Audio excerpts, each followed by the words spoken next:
Notions sur le son, normes et matériaux insonorisants.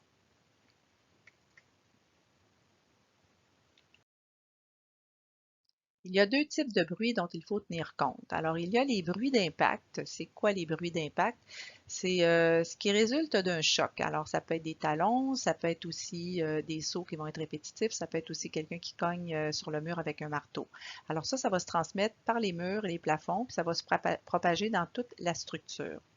Il y a aussi les bruits aériens. Ce sont des bruits qui sont causés par la radio, la voix, la télé. Alors, ça va se transmettre par vibration ou par les ouvertures dans les parois de la structure.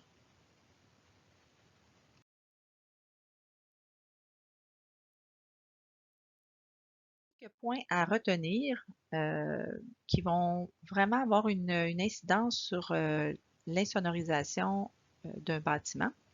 Premièrement, les matériaux employés. Alors, c'est sûr que si on emploie des matériaux très durs qui vont contribuer à propager le son et le faire rebondir, je pense à de l'acier, de la porcelaine, ça va avoir une plus grande incidence sur le bruit que du tapis, du caoutchouc, etc. Donc, surface lisse et dure aussi qui vont faire rebondir le son. La masse du matériau. Alors, c'est sûr que plus le matériau est épais, alors je pense à du béton par exemple. Alors, plus c'est lourd, plus c'est épais, c'est de grande masse, plus les épaisseurs de gypse aussi qu'on peut mettre par-dessous, ou des fois on a double gypse aussi dans certaines constructions, ça va insonoriser. Alors, c'est le phénomène du masse-ressort-masse que je vais vous expliquer un petit peu plus loin. Se rappeler aussi que les cavités vont propager aussi le son. Alors, tout ce qui est luminaire encastré, tous les trous qu'on a effectués là, dans le gypse pour mettre des encastrés, tout ça, des cavités aussi non protégées de plomberie, donc des tuyaux qui vont passer d'un étage à l'autre qui n'ont pas été entourés dans le haut, là, que ça fait beaucoup de trous autour des tuyaux. Ça aussi, ça fait propager le son. Il y a aussi tous les orifices comme les prises de courant, les grilles de ventilation, etc., qui peuvent propager beaucoup le son. Il faut penser aussi à la désolidarisation. Alors, c'est un mot qui est difficile à prononcer. Je l'ai eu d'un coup, bravo.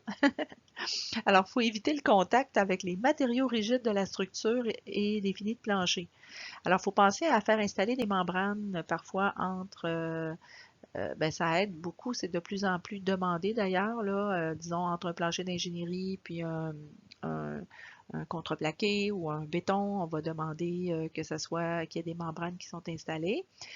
Flanquement, c'est quoi le flanquement? C'est le contact direct entre les murs porteurs, les colonnes, tout ça, et les planchers. Euh, des fois, les,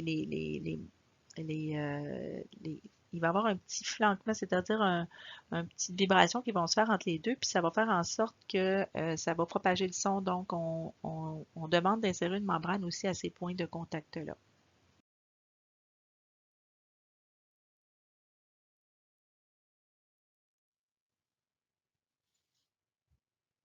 Alors, il y a des tests qui ont été élaborés pour vérifier si on rencontre les normes au niveau du Code national du bâtiment, par exemple, ou d'autres codes américains, ou bon, ici c'est le Code national du bâtiment, comme on l'appelle.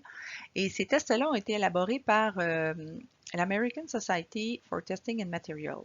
OK? Alors, eux autres, ils ont établi ça à, en fait, ils, ils vont aller chercher un indice de transmission du son. Comment ils vont l'appeler en anglais? Ils vont l'appeler le STC pour les bruits aériens. Alors, la traduction, c'est le Sound Transmission Class. Ici, on parle de ITS en français, mais en anglais, pour le bruit d'impact, on va l'appeler le Impact Insulation Class, qui est le IIC.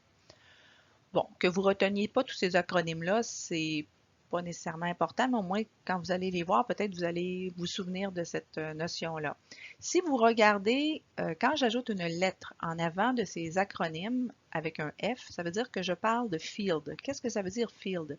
C'est que le test a été fait sur place, une fois que le bâtiment est bâti. Alors, mettons, moi, je voudrais savoir, bon, j'ai acheté un condo, puis là, j'entends des bruits du voisin, le bruit en haut, etc. Alors, je peux faire passer un test comme ça par des compagnies spécialisées qui vont venir sur place avec un sonomètre, vraiment capter les sons.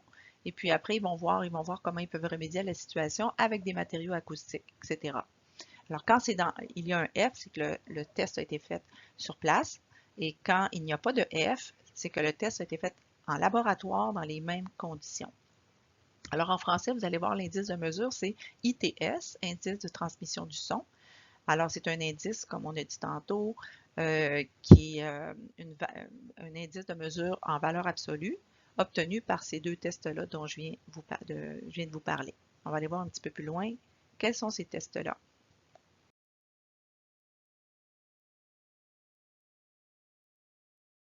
Du Code national du bâtiment.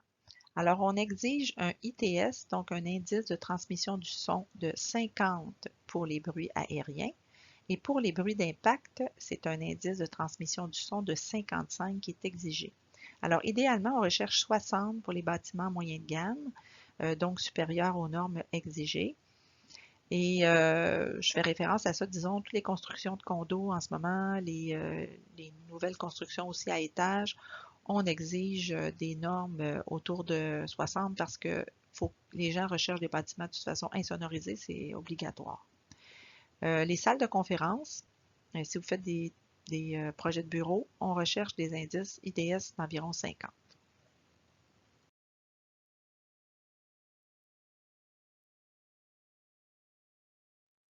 Alors ici, on voit comment sont effectués ces tests-là dont je vous parlais tantôt pour vérifier les bruits d'impact dans un bâtiment ou en laboratoire.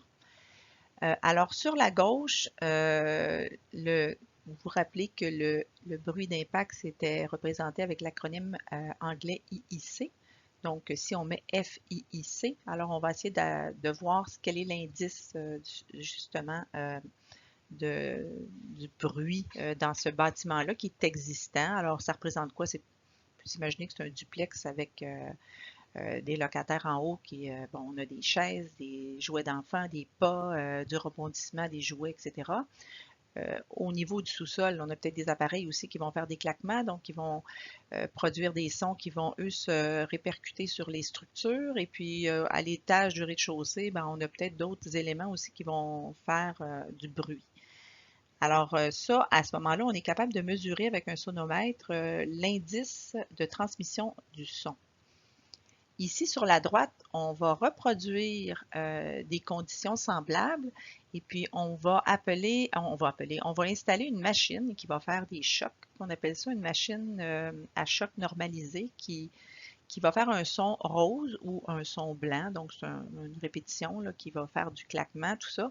Puis là, on va tester différents matériaux de sol auxquels on va ajouter bon, des membranes. On va vérifier aussi s'il y aurait une désolidarisation à faire entre tout ce qui est vertical et horizontal. Alors, tout ça, c'est enregistré avec un sonomètre. Alors, on voit le microphone ici. Puis là, on voit euh, dans les conditions semblables, qu'est-ce qu'on pourrait faire pour améliorer justement, là, améliorer, donc faire monter l'ITS un petit peu plus haut, l'indice de transmission du son dans un bâtiment semblable pour atteindre une norme acceptable, évidemment.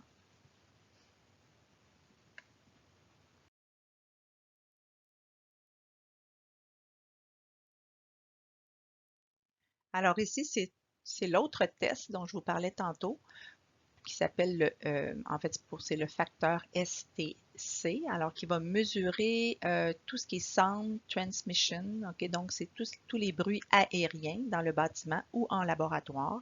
Alors ici, sur la gauche, ça ressemble un petit peu à nos bureaux de professeurs, là. Alors, il y a des sons qui sont transmis par les grilles d'aération dans les portes. Il y a du bruit aussi qui va se transmettre du bureau vers la salle principale, surtout si on arrive avec des murs qui vont se terminer sous la grille de tuiles acoustiques. Ensuite, il y a des transmissions de son aussi via les prises électriques, les contours de tuyaux, etc.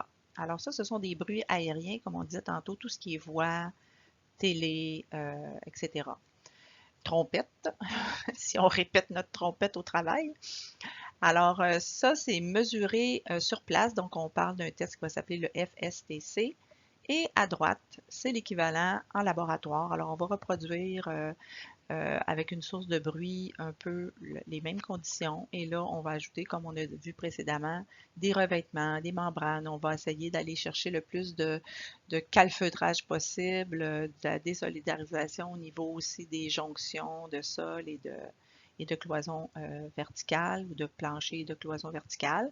Puis après, on va recalculer ça avec un sonomètre pour voir la différence et voir aussi les conditions, pas les conditions, mais les améliorations à faire.